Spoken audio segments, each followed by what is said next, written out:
And I know people are going to look at this book and they're just going to say, why do I want to read about somebody's dating life? Why do I want to hear about catfishing? Yeah. If I sat one of those people in front of you and they said, why should I read There Is No Ethan? What would you say to them?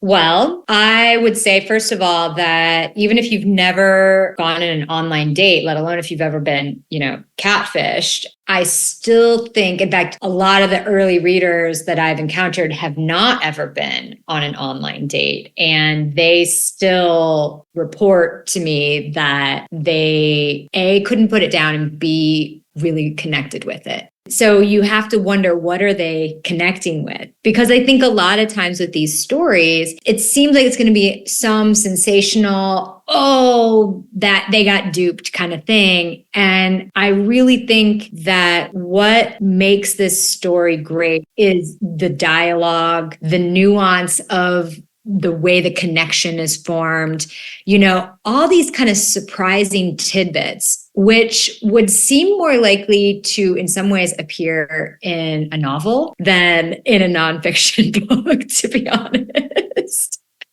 So I guess I would say, for the hopeful readability of it, right? The storytelling, but also the bigger questions that it brings up around how we form trust, how we form connections, how we present ourselves in a digital space with technology. I really think that so many aspects of this story speak to common threads of challenges and opportunities that all of us have when we're given these technological tools. And, what are the ethics of how we show up in different ways? We're always sort of editing ourselves. We're always omitting some piece of our story in a digital space, right? Because we want to optimize. We're always trying to optimize. And so what is the point at which that becomes nefarious? When is it unethical? What is that line? And then it also gets into, you think about it from like a true crime perspective. What is the crime here? Can this stuff be prosecuted? So I think just from a philosophical, from a cultural perspective, from a human perspective, there's a lot